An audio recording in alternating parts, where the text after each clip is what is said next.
بسم اللہ الرحمن الرحیم۔ السلام علیکم ورحمۃ اللہ وبرکاتہ۔ ڈیئر اسٹوڈنٹ، امید کرتا ہوں آپ سب خیریت سے ہوں گے۔ آج ایک نئی کتاب کے ساتھ آپ حضرات کے سامنے حاضر ہوئے ہیں، نائنتھ کی اردو کو لے کر، جو کہ ہمارے نائنتھ کے اندر یہ لازمی کمپلسری کتاب ہے۔ تو اس لیے اس کتاب کو پڑھیں گے، سیکھیں گے، اور بہت سے ہمارے ایسے اسٹوڈنٹ ہمارے ہوتے ہیں کہ جن کو اردو پڑھنی بھی نہیں آتی، تو اردو پڑھنے کا طریقہ بھی بتائیں گے تاکہ ان کی اردو ریڈنگ بھی صحیح ہو جائے، اور اسی کے ساتھ ساتھ ان کی پیپر کی تیاری بھی ہو جائے۔ کمپلسری کتاب ہے، اس لیے اس کو اچھی طرح پڑھیں گے تاکہ اچھے نمبروں سے، اچھے مارکس کے ساتھ ہم اس کتاب کے اندر کامیابی حاصل کریں۔ چلیں شروع کرتے ہیں۔ تو ڈیئر اسٹوڈنٹ، کوئی بھی کتاب ہوتی ہے، جیسے کہ ہم نے اسلامیات کی کتاب کے اندر بھی بات کی تھی، تو کوئی بھی کتاب کو شروع کرنے سے پہلے، اس چیپٹر کو شروع کرنے سے پہلے، اس چیپٹر کا جو رائٹر ہوتا ہے، جو مصنف ہوتا ہے، اس کی حالات زندگی اور اس کے واقعات کو، اس کے پس منظر کو سیکھنا، پڑھنا یہ ضروری ہوتا ہے۔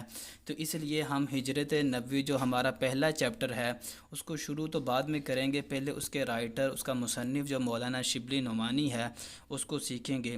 اور مولانا شبلی نعمانی کے یہ جو حالات زندگی ہے، ان کی سوانح عمری ہے، اس کو پڑھیں گے، اور اس کے اندر سے ہمارے جو ایم سی کیوز ہوتے ہیں، جو شارٹ کویسچن ہوتے ہیں، ان میں سے بھی ایک دو شارٹ کویسچن اور ایم سی کیو دو تین اس میں سے لگ جاتے ہیں۔ تو اس لیے اس کو اچھی طرح ہم سیکھیں گے، پڑھیں گے۔ چلیں دیکھتے ہیں کہ مولانا شبلی نعمانی رحمۃ اللہ علیہ، ان کی تاریخ پیدائش کیا ہے؟ 1857۔ 1857 لکھا ہوا ہے، اور آگے لکھا ہے 1914۔ 1914 کے اندر ان کی وفات ہوئی ہے۔ تو یہ ایک مرتبہ صرف آپ کو بتا دیتا ہوں یہ گنتی کے بارے میں، کہ یہ جو گنتی ہوتی ہے یہ کیسے، 10 تک آپ کو بتا دیتا ہوں، آپ کے اس کے بعد خود ہی سیکھ جائیں گے ساری۔ تو ہم یہ آپ کو بتا دیتا ہوں گنتی کے حوالے سے۔ سب سے پہلے اس طرح کا ہوتا ہے، جو ایک جیسے ہمارا الف ہوتا ہے، اسی طرح ایک لکھا جاتا ہے، ٹھیک ہے۔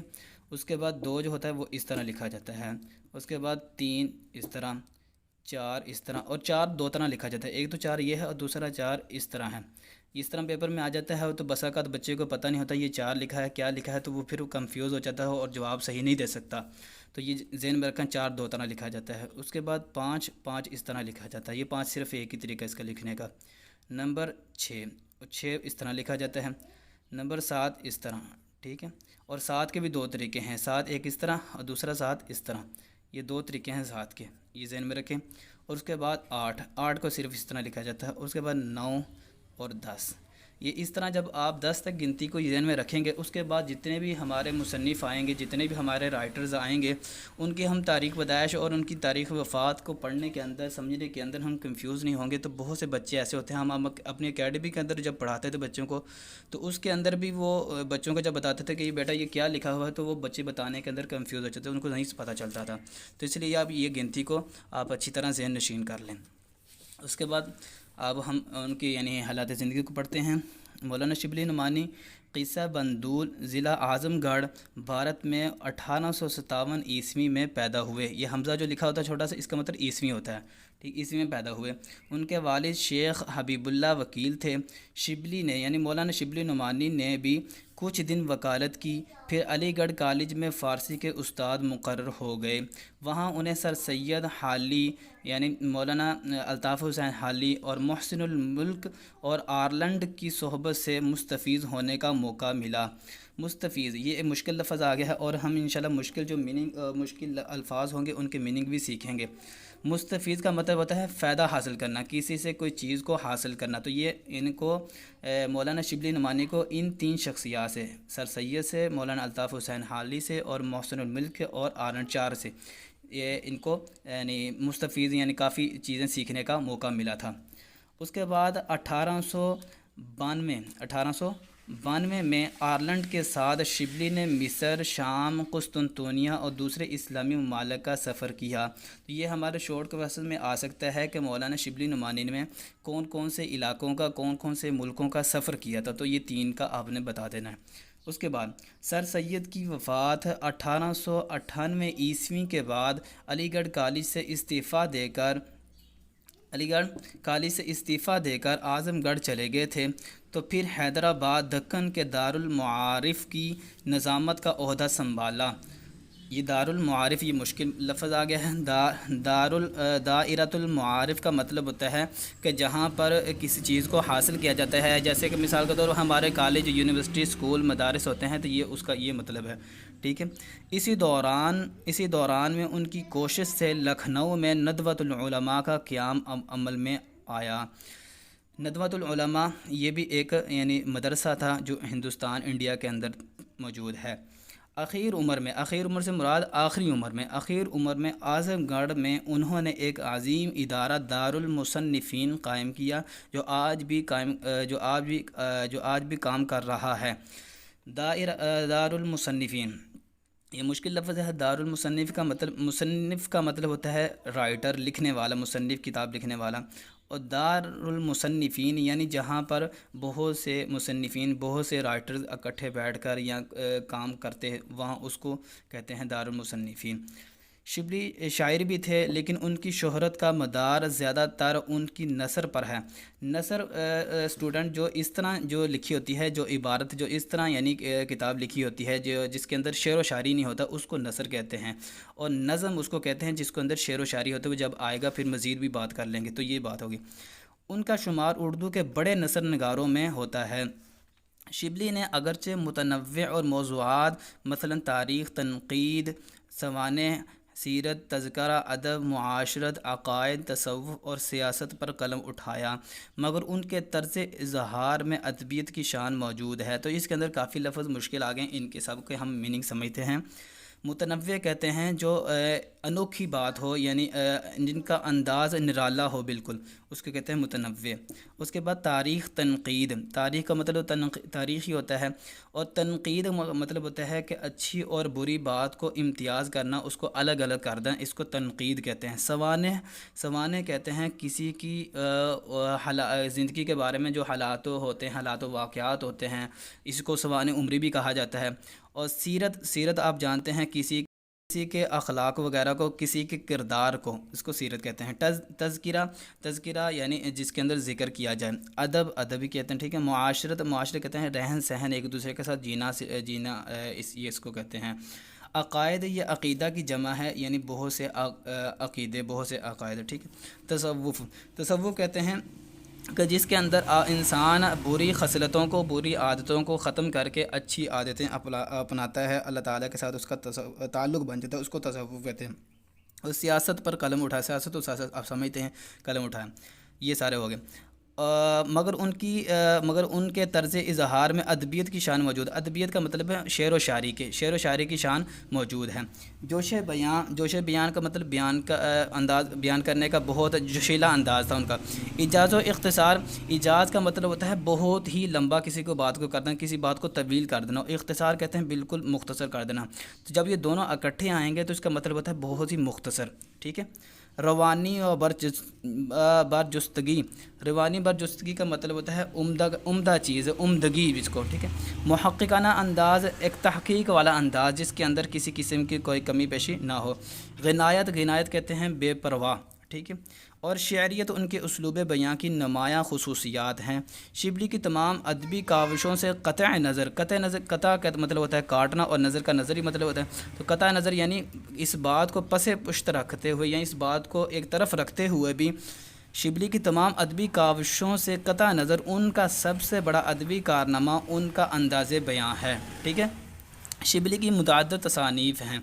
تصانیف یہ جمع ہے، یہ تصنیف کی جمع ہے، یعنی بہت سی ان کی کتابیں لکھی ہوئی ہیں۔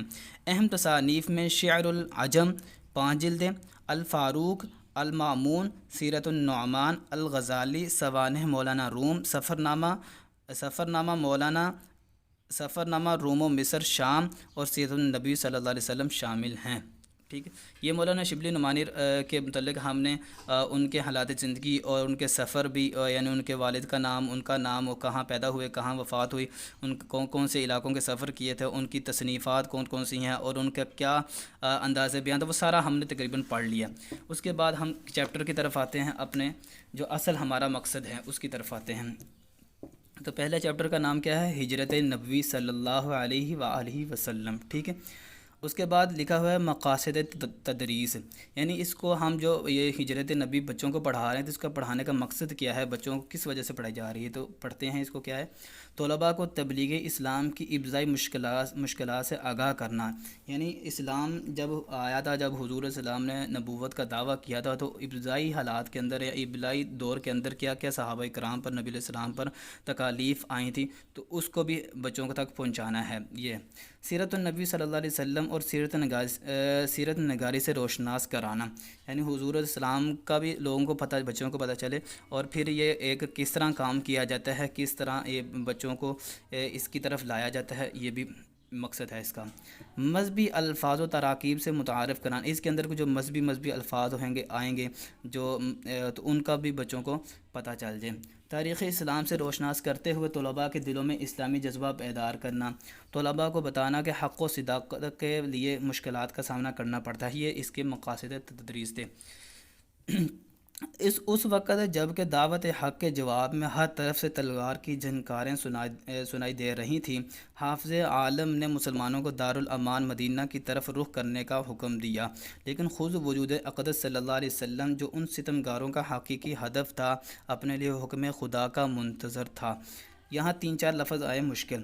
حافظ عالم کا مطلب ہوتا ہے دنیا، ٹھیک ہے، تمام جہان، اور حافظ حفاظت کرنے والا، تو حافظ عالم یعنی اللہ تعالیٰ، ٹھیک ہے۔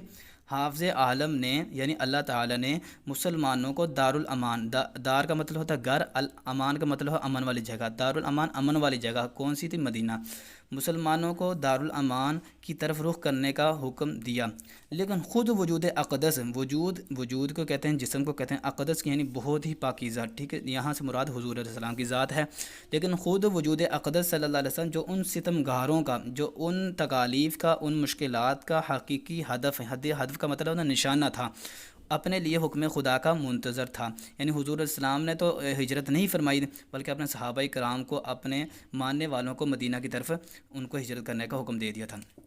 نبوت کا 13واں سال شروع ہوا اور اکثر صحابہ کرام مدینہ پہنچ چکے تو وحی الہی کے مطابق صلی اللہ علیہ وسلم نے بھی مدینہ کا عزم فرمایا، عزم کا مطلب ارادہ فرمایا، ٹھیک ہے۔ قریش نے دیکھا کہ اب مسلمان مدینہ میں جا کر طاقت پکڑے جاتے ہیں اور وہاں اسلام پھیلتا جاتا ہے، چنانچہ لوگوں نے مختلف رائیں پیش کی۔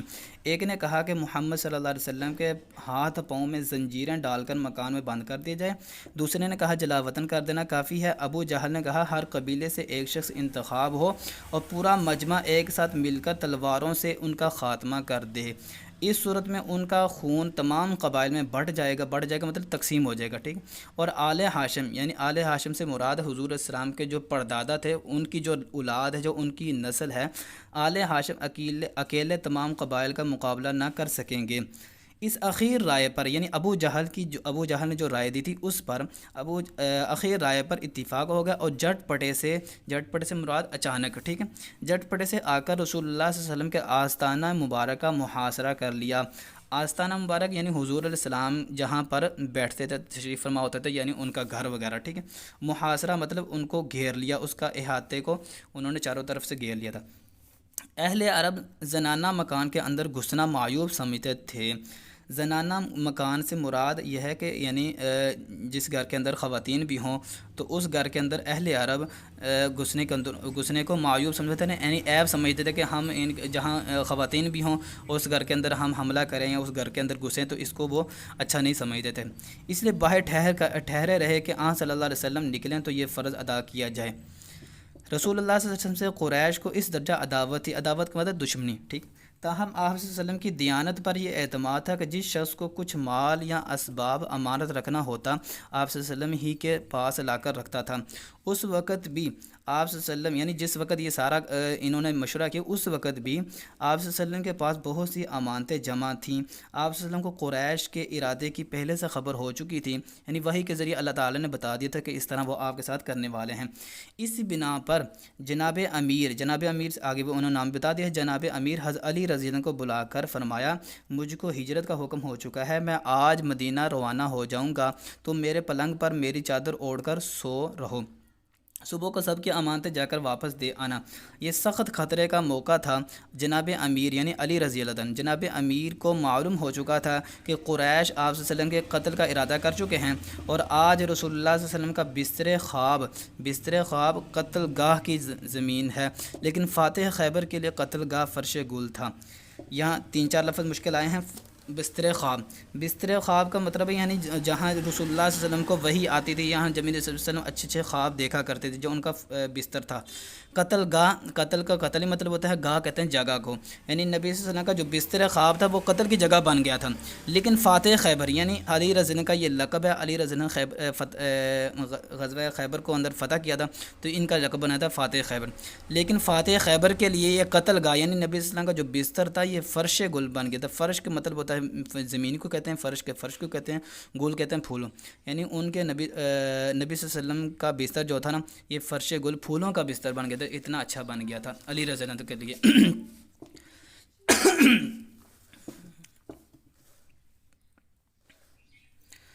کفار نے جب آپ صلی اللہ علیہ وسلم کے گھر کا محاصرہ کیا اور رات زیادہ گزر گئی تو قدرت نے ان کو بے خبر کر دیا۔ آن صلی اللہ علیہ وسلم ان کو سوتے چھوڑ کر باہر آئے، کعبہ کو دیکھا اور فرمایا مکہ تو مجھ کو تمام دنیا سے زیادہ عزیز ہے، لیکن تیرے فرزند کا مطلب ہوتا ہے بیٹے وغیرہ، ٹھیک ہے، یعنی وہاں کے جو مکہ کے رہنے والے تھے وہ مراد ہے، لیکن تیرے فرزند مجھ کو رہنے نہیں دیتے۔ حضرت ابوبکر صدیق رضی اللہ عنہ سے پہلے قرارداد ہو چکی تھی، یعنی ابوبکر صدیق رضی اللہ عنہ سے پہلے سے یہ مشورہ پہلے سے بات ہو چکی تھی کہ ہجرت ہونے والی ہے۔ دونوں صاحب پہلے جبل ثور کے غار میں جا کر پوشیدہ ہوئے۔ جبل کہتے ہیں پہاڑ کو، اور ثور یہ ایک نام ہے اس کا، ٹھیک ہے، جبل ثور یعنی جبل ثور کے پہاڑ میں کہ غار میں جا کر پوشیدہ مطلب چھپ گئے، ٹھیک۔ یہ غار آج بھی موجود ہے اور بوسہ گاہ خلائق ہے۔ بوسہ کا مطلب ہوتا ہے چومنا، گاہ میں نے پہلے بتا دیا، گاہ کہتے ہیں جگہ کو، ٹھیک ہے، خلائق یہ مخلوق کی جمع ہے، یعنی تمام مخلوقات کے لیے وہ بوسہ یعنی چومنے کی جگہ بن گئی ہے، کہ اتنی بابرکت مبارک جگہ ہے، ٹھیک ہے۔ حضرت ابوبکر صدیق رضی اللہ عنہ کے بیٹے عبداللہ جو نوخیز جوان تھے، یعنی ابھی جوان ہوئے تھے، ابھی لڑک پن تھا ان کے اندر، شب کو یعنی رات کو غار میں سوتے ہوئے صبح منہ اندھیرے شہر چلے جاتے اور پتہ لگاتے کہ قریش کیا مشورہ کر رہے ہیں۔ جو کچھ خبر ملتی شام کو آ کر صلی اللہ علیہ وسلم سے عرض کرتے۔ حضرت ابوبکر صدیق رضی اللہ تعالیٰ کا غلام کچھ رات گئے، یعنی رات کا جب حصہ کافی گزر جاتا تھا نا تو اس وقت بکریاں چرا کر لاتا، اور آپ صلی اللہ علیہ وسلم اور حضرت ابوبکر صدیق رضی اللہ عنہ ان کا دودھ پی لیتے۔ 3 دن تک صرف یہی غذا تھی، یہی کھانا تھا، یہی ان کا خورد و نوش تھا۔ لیکن ابن حشام نے لکھا ہے، یہ ایک رائٹر ہے، ایک مصنف تاریخ ساز ہے، ان کا نام ہے، لیکن ابن حشام نے لکھا ہے کہ روزانہ شام کو اسماء رضی اللہ عنہ جو حضرت ابوبکر صدیق رضی اللہ عنہ کی بہن تھی، حضرت عائشہ صدیقہ رضی اللہ عنہ کی ابوبکر صدیق رضی اللہ عنہ کی بیٹی اور عائشہ صدیقہ رضی اللہ عنہ کی بہن تھی، گھر سے کھانا پکا کر غار میں پہنچا آتی تھیں۔ اسی طرح 3 راتیں غار میں گزاریں۔ صبح قریش کی آنکھیں کھلیں تو پلنگ پر صلی اللہ علیہ وسلم کی بجائے جناب امیر تھے، یعنی علی رضی اللہ عنہ۔ ظالموں نے آپ صلی اللہ علیہ وسلم آپ رضی اللہ عنہ کو پکڑا اور حرم میں لے جا کر تھوڑی دیر محبوس رکھا، محبوس یعنی ان کو قید رکھا، باندھ رکھا اور چھوڑ دیا۔ پھر صلی اللہ علیہ وسلم کی تلاش میں نکلے، ڈھونڈتے غار کے دہانے پر آ گئے، دہانے مطلب منہ پر آ گئے، ٹھیک ہے۔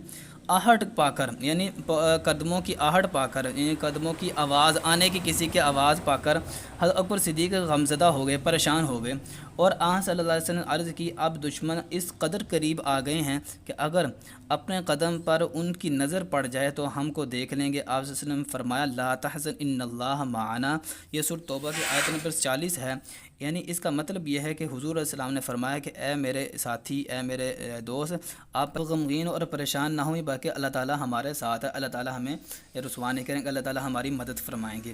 قریش نے اشتہار دیا تھا کہ جو شخص محمد صلی اللہ علیہ وسلم کو یا ابوبکر رضی اللہ عنہ کو گرفتار کر کے لائے گا اس کو ایک خون بہا کے برابر، ایک خون بہا یعنی 100 اونٹ، ٹھیک، انعام دیا جائے گا۔ سراقہ بن جحشم نے سنا، یہ لفظ صحیح دیکھ لیں، سراقہ بن جحشم مراد ہے، ٹھیک ہے۔ سراقہ بن جحشم نے سنا تو انعام کی امید میں نکلا۔ عین اس حالت میں آپ صلی اللہ علیہ وسلم روانہ ہو رہے تھے، اس نے آپ صلی اللہ علیہ وسلم کو دیکھ لیا اور گھوڑا دوڑا کر قریب آ گیا، لیکن گھوڑے سے ٹھوکر کھائی، وہ گر پڑا۔ ترکش یعنی جہاں پر تیر وغیرہ رکھے جاتے تھے، ترکش سے اس نے فال کے تیر نکالے کہ حملہ کرنا چاہیے یا نہیں، جواب میں نہیں نکلا، یہ اللہ تعالیٰ کی طرف سے تھا، لیکن 100 اونٹوں کا گراں بہا معاوضہ ایسا نہ تھا، یعنی بہت زیادہ معاوضہ تھا 100 اونٹوں کا۔ دوبارہ گھوڑے پر سوار ہوا اور آگے بڑھا۔ اب کی بار گھوڑے کے پاؤں گھٹنوں تک زمین میں دھنس گئے، یعنی اس کے اندر گھس گئے تھے، زمین کے اندر چلے گئے تھے۔ گھوڑے سے اتر پڑا اور پھر فال نکالی۔ اب بھی وہی جواب تھا، لیکن مقرر تجربے نے اس کی ہمت پست کر دی اور یقین ہو گیا کہ یہ کچھ اور آثار ہیں۔ آثار کا مطلب ہوتا ہے کچھ اور نشانات ہیں یا کچھ اور وجہ ہے اس طرح ہونے کی۔ آج صلی اللہ علیہ وسلم کے پاس آ کر قریش کے اشتہار کا واقعہ سنایا اور درخواست کی کہ مجھ کو امن کی تحریر لکھ دیجیے۔ حضرت صدیق کے غلام عامر بن فہیرہ نے چمڑے کے ایک ٹکڑے پر فرمان امن لکھ دیا۔